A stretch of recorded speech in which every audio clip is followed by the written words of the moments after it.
So now we're going to look at the anterior muscles of the trunk. So we'll need the big rubber bands because these are big muscles.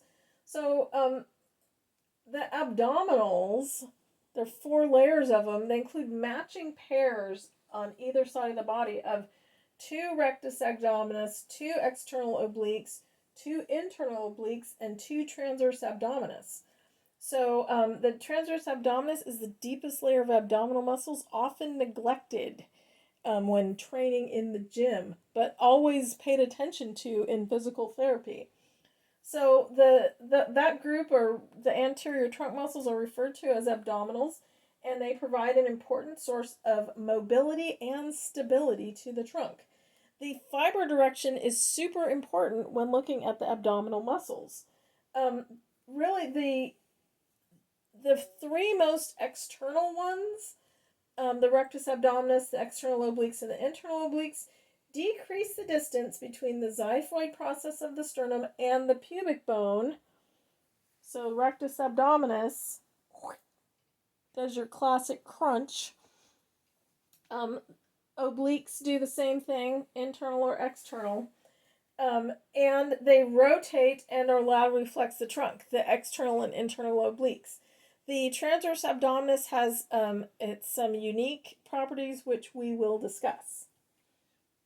So the rectus abdominis, its origin is on the pubis, and its insertion is on the costal cartilages of ribs 5, 6, and 7, and the xiphoid process.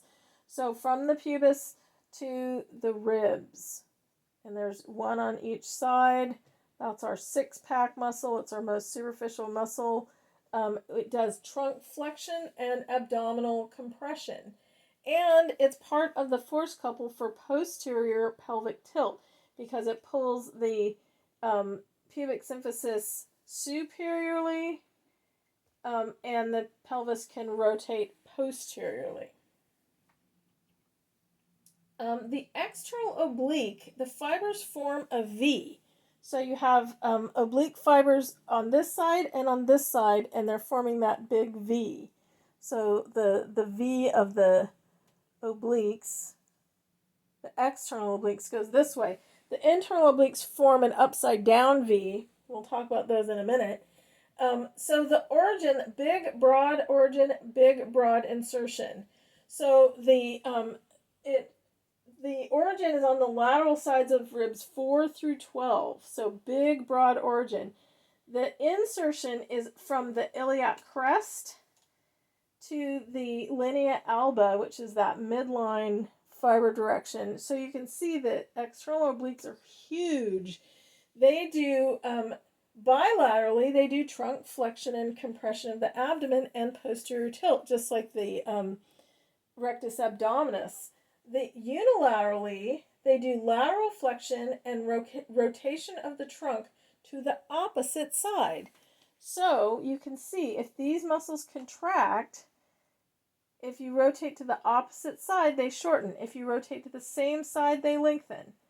So it does lateral rotation to the opposite side and lateral flexion.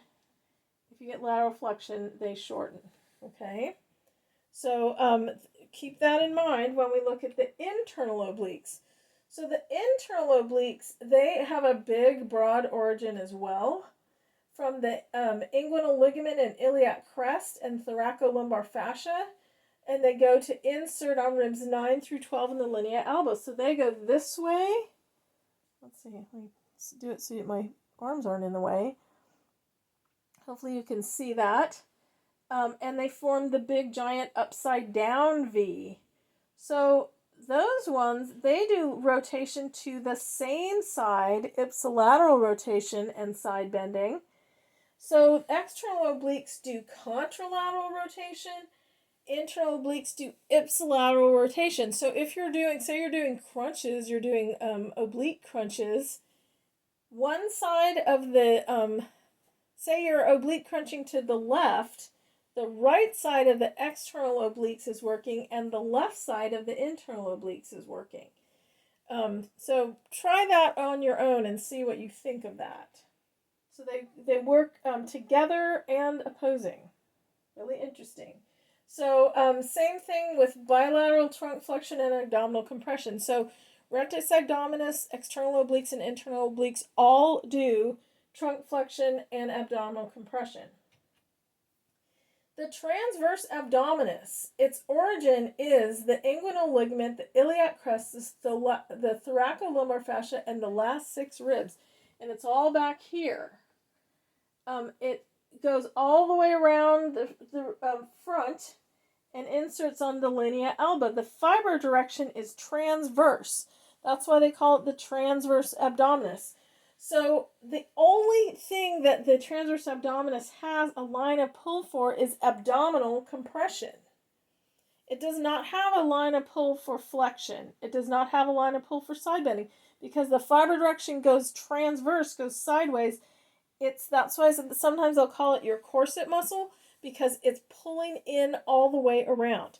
Because of its attachment on the thoracolumbar fascia, it is the only layer of abdominal muscles that has a physical connection to the spine.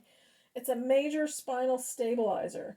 It's also one of those muscles in PT that we work on a lot, just like the quadriceps and the gluteus medius.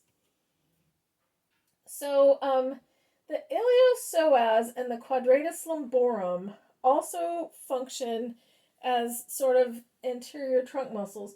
The quadratus lumborum attaches on the iliac crest and on the 12th rib and transverse processes of L1 to L4. So quadratus, it's a square muscle, and it has this really super midline line of pull. So obviously it does lateral flexion or side bending to the same side. Depending on your relationship with gravity, it can do a little bit of flexion and extension in the spine, but it doesn't have a super good line of pull for that. If the upper extremities are fixed, it can do hip hiking. So quadratus lumborum is an interesting little muscle. It's very deep. It's very midline. The iliopsoas also plays a role in some motions of the trunk and pelvis because it attaches on the lumbar spine. It comes down through the pelvis. Let me get it down through the pelvis. And attaches to the lesser trochanter, so it does hip flexion. And it also does some trunk, controls some trunk movements. So the iliopsoas is a trunk muscle. So strong bilateral contraction of the iliopsoas and the quadratus lumborum, because of their super vertical lines of pull, can give some stability to the lumbar spine. So those can be some lumbar stabilizers as well. So the quadratus lumborum originates on the iliac crest and goes to the 12th rib and the transverse processes of L1 to L4, very midline, and bilateral contraction gives some core stabilization. And the iliopsoas, remember from way back in the hip, can do trunk flexion, anterior pelvic tilt, and hip flexion. Perversely, it can also do trunk extension in the lumbar spine by pulling anteriorly and extending through the spine a little bit. So just to make it interesting, it does 2 opposing motions depending on how you use it. Doesn't that just make you crazy? So there is a part in the book and in the lecture where we talk about the functional analysis of a sit-up and oblique twist. So definitely check those out because that's interesting information that could show up on exams.